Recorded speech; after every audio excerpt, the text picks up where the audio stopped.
Good morning and welcome to Rose Red Homestead. Jim and I have been talking lately about the type of videos that we would like to do that would be most helpful to our audience.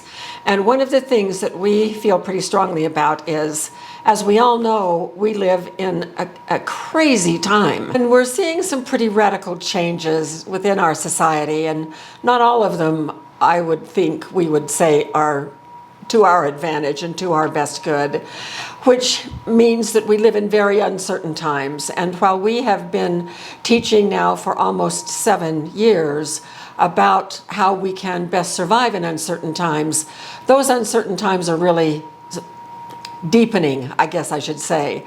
And so as a result of that, we feel like we have talked so much about food storage, and we know that most of you are trying your very best to get some food stored and ready for emergencies, and we know that it is not an easy task and that it takes time, a lot of time, to feel like you're prepared.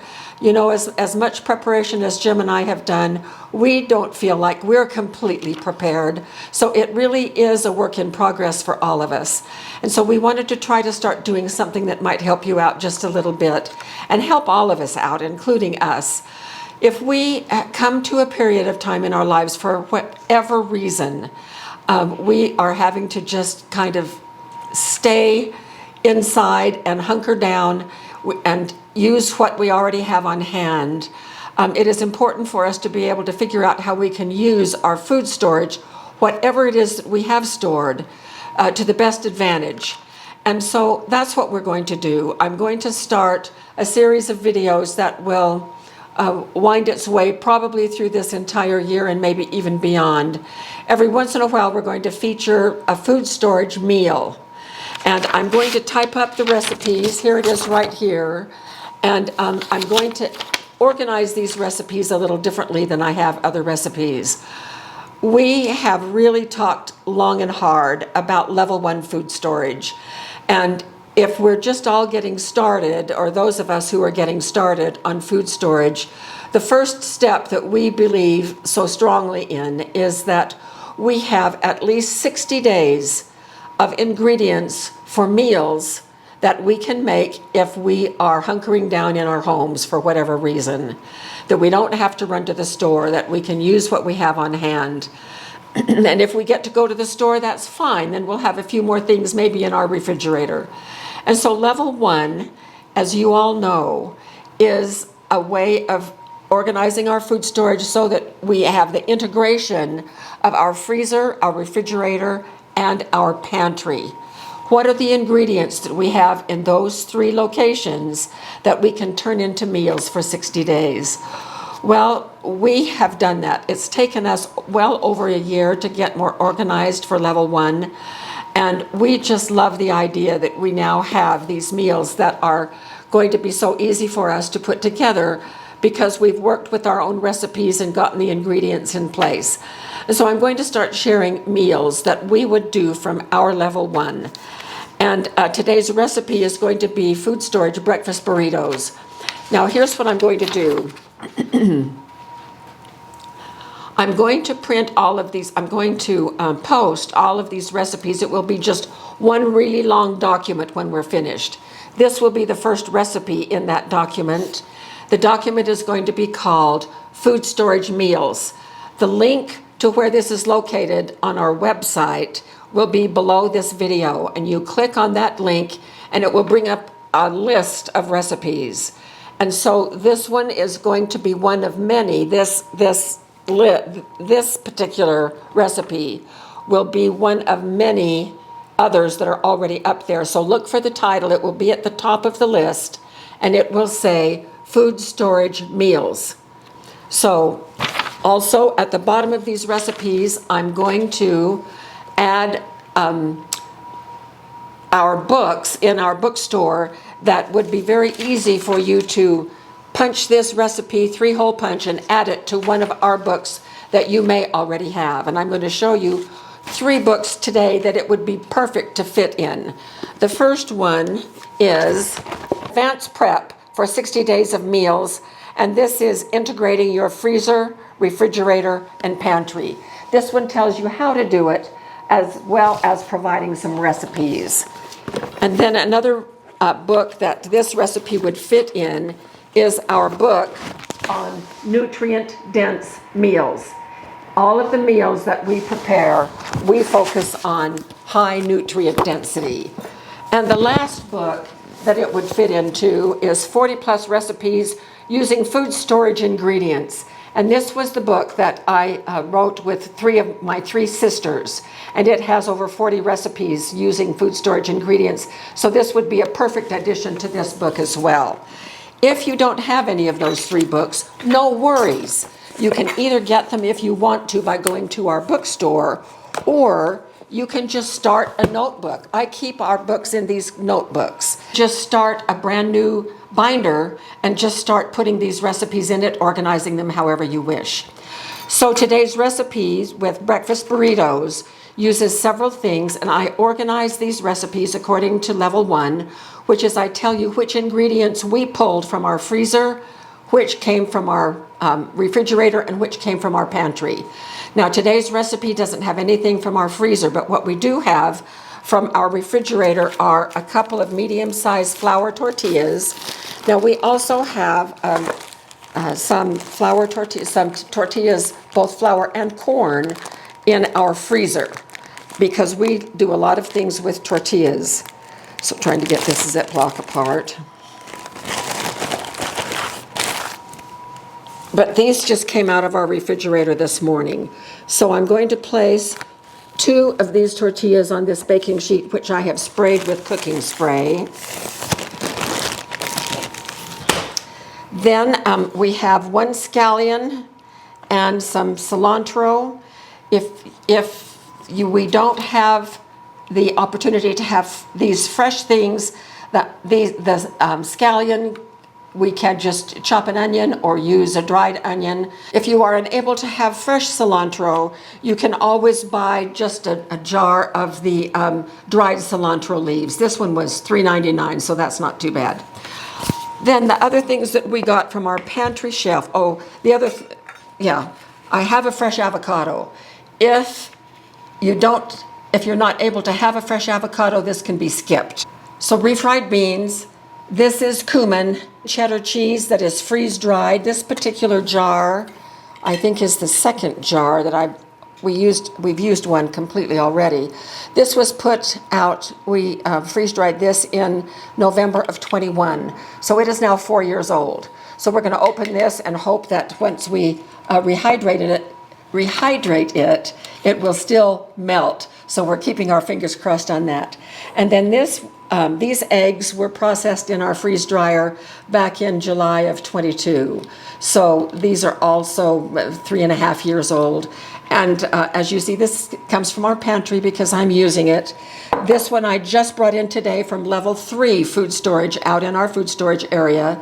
And it now will go into our pantry because it's inside the house and we're starting to use it. The first thing that I need to tell you is that while I am doing this as breakfast for Jim and me this morning, the amounts of each ingredients are entirely up to you as you make this. And so I don't have 2 cups of this and a half a cup of this and whatever. I just have the names of the things that I'm going to be using, and then you figure out how much you need for what you're going to be doing.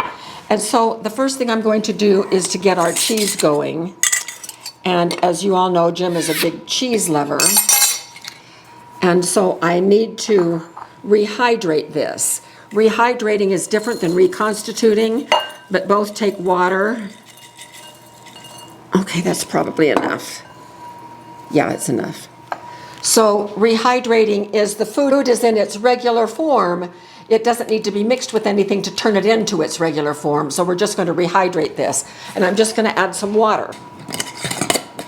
These now are going in our pantry. The egg powder, I want the equivalent of about 4 eggs, so I'm going to do a half a cup. So it's 2 tablespoons per egg. And I'm reconstituting these because this isn't eggs in its regular form. So we have to reconstitute it, make it what it was before we started. So I'm also going to add a half a cup of water. It's a 1-to-1 ratio.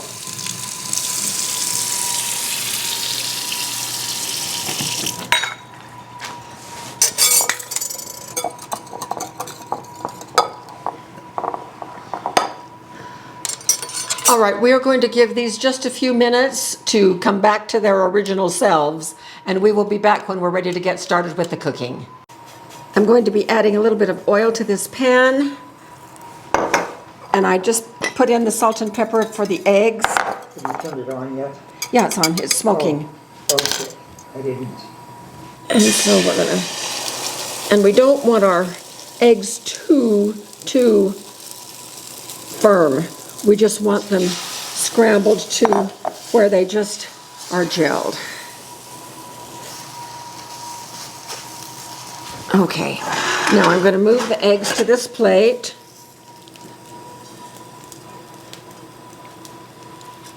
And kind of scrape this a little bit.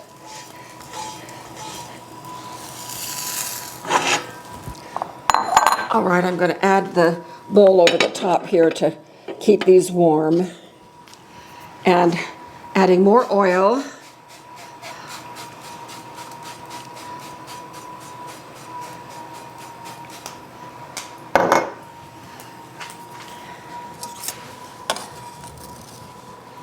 Adding the green onion, the scallion, and I'm going to put in just about a teaspoon of cilantro, of cumin. I keep calling that cilantro. This is cumin, and we're going to heat that as well.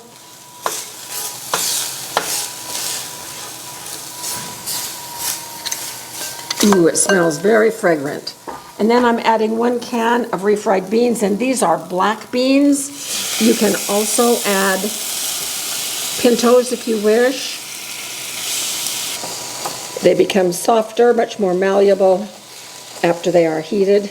And of course we want them warm for our breakfast anyway. While these warm up, I'm going to take some of our rehydrated cheese and just scatter it over the tortillas.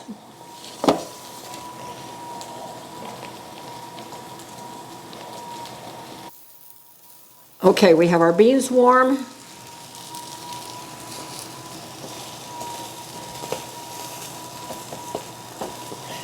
Our eggs are still warm.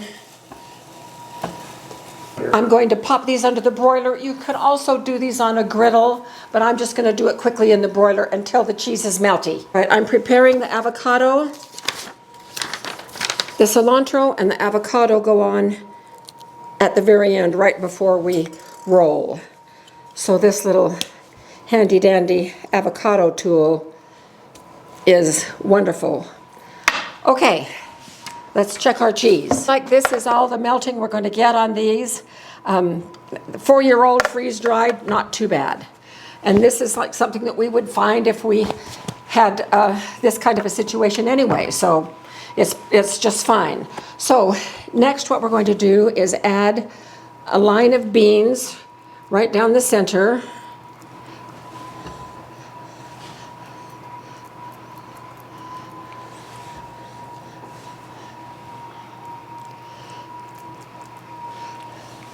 My line of beans is going to be a little thinner than Jim's. And then we're going to split the eggs right on top of the beans. Top with cheese again.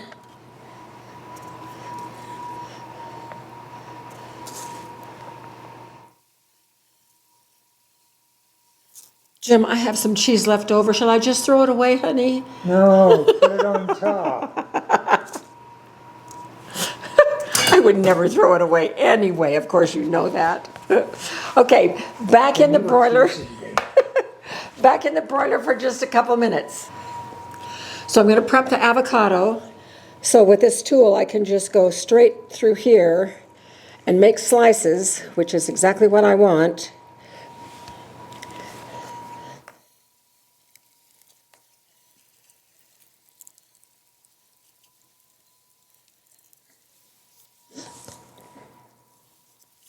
And I will put the the link to that tool underneath the video, just in case you want to check it out.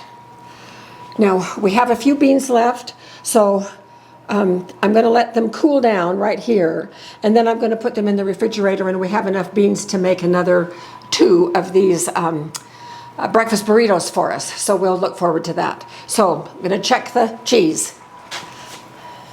So adding the avocado slices.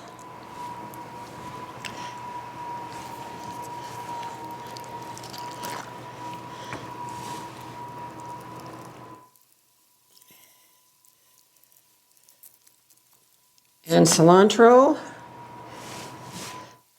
I think I left it under the broiler too long. This got stiff, and we really don't want stiff.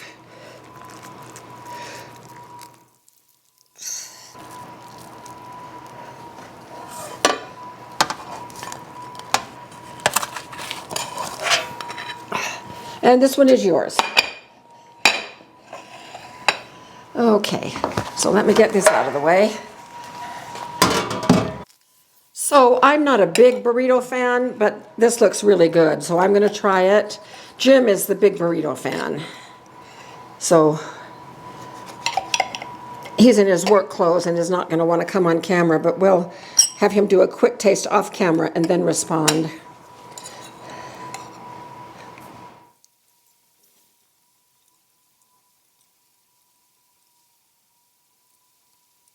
Boy, I really love the refried black beans. They're excellent.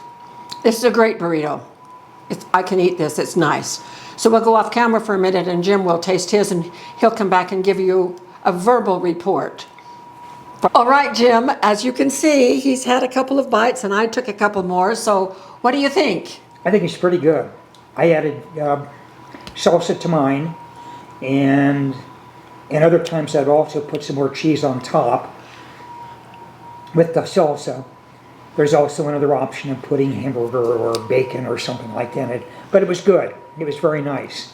Easy to eat. Could you taste the cilantro? No, I couldn't. Okay, I don't see any cilantro here, but my last bite had cilantro in it, and wow, that really made it pop. Okay. So you can look forward to having, as you plow through the rest of this, you can taste the cilantro. I think this is a great little recipe. What do you think? I think so. Okay. I agree. Plow through the cilantro.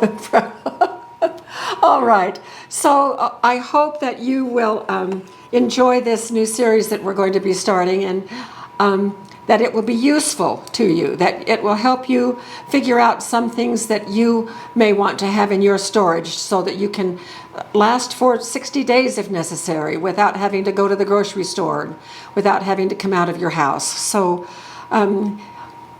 here's hoping that we can all be prepared for whatever it is that's in front of us. And we'll see you very soon for more videos.